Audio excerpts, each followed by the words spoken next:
Having read this book and looked at it, I'm a little bit sad that the biggest argument that is coming out of this book is about religion.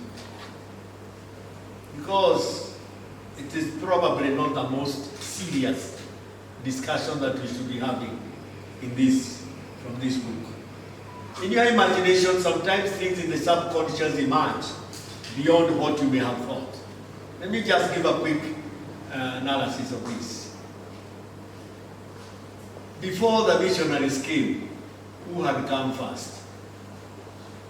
David Livingstone, who had been sent by the commercial world in England and speak.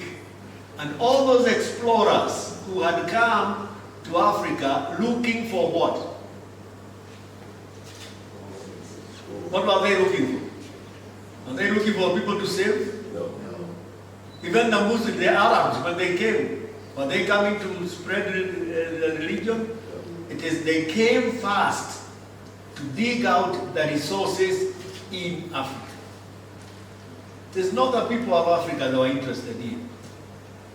And my Daktari, is it possible that in your writing this story, that in your subconscious, Trevor and his clique of scientists are the adventurers who came before the missionaries to conquer, to know where the land, the resources are, to know where the river Nile goes so that they can be able to control the trade in Egypt because of the resources of Africa.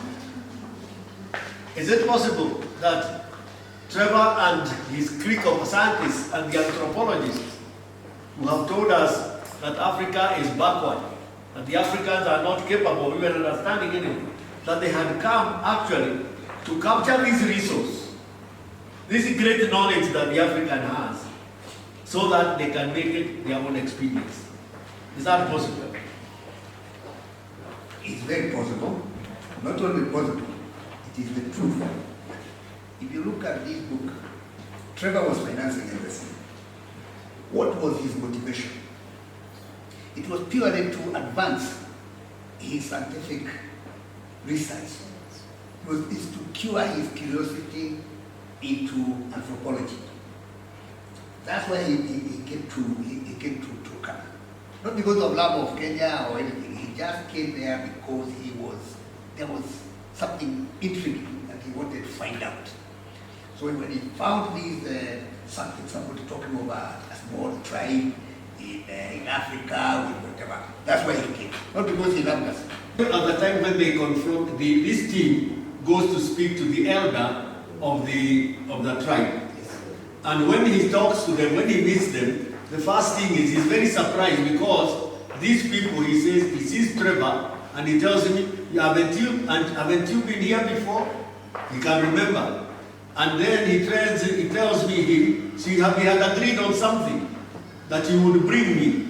And Trevor says, yes. So where is it? And this Zungu says it will be coming. But he never gives it to him. He had promised to bring with him, previously has been there, and he had promised to bring the original material, the original belt that he had. Now he is coming for a second time with a big team to do the exploration, and he has not done his part. Isn't he a convert? I think that would pass. So, thank you for that imagination, because I think we are missing the point here. One, the role of the government, for example.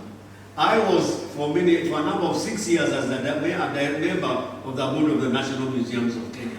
And I can tell you how the museum is described in this book is almost truthful, 100%.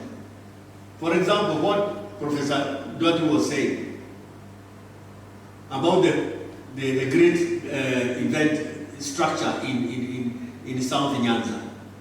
Hardly anybody in Kenya knows about it. And it is a structure that is about 600 years old, built by the local people, and it is still there. There is in the National Museum of Kenya a collection of, you'll be surprised, the Kisii tools for surgical operation of the head. You know about them. They are there, tools. Yes. But we do not know their value, and somebody else takes advantage of that. Much of the research that is done here is sponsored by the same Wazungus, who then go and take the patent out there and the same resource. So whereas we look at resource in terms of only what we dig out of the ground, there is the intellectual property and the culture and the heritage. And that is what is represented here by these scientists who actually interest in your imagination was very clear. They were talking, they came in the name of science. The missionary came in the name of Jesus. The Arabs came in the name of Allah. Okay? But at the end of the day, who is the loser? It is us. And that, I think, for me, is a very fundamental aspect of this book. It is helping us to, in your imagination, in your great imagination, you are challenging us, even the intellectuals among us. Like my friend Sibiloi in this book. He is a professor. But he is only a supervisor of the looting that is going on. And at the end of the day, how do you save the situation? It's actually, surprisingly, how do you save the material? You mean at the end? At the end. That's a subject of another book. It is very interesting because it's a wildlife agent who actually manages to capture a little bit of the thing, but not the government. The government was not even the museum. It's true. It was showing, yes, there is hope for us. And thank you for giving us that hope. That there can be a hope. Because you are saying he didn't give an answer, but there is a hope. That one of the Kenya Wildlife Service people actually managed to retrieve a piece of this great historical moment that has been stolen by the adventurists.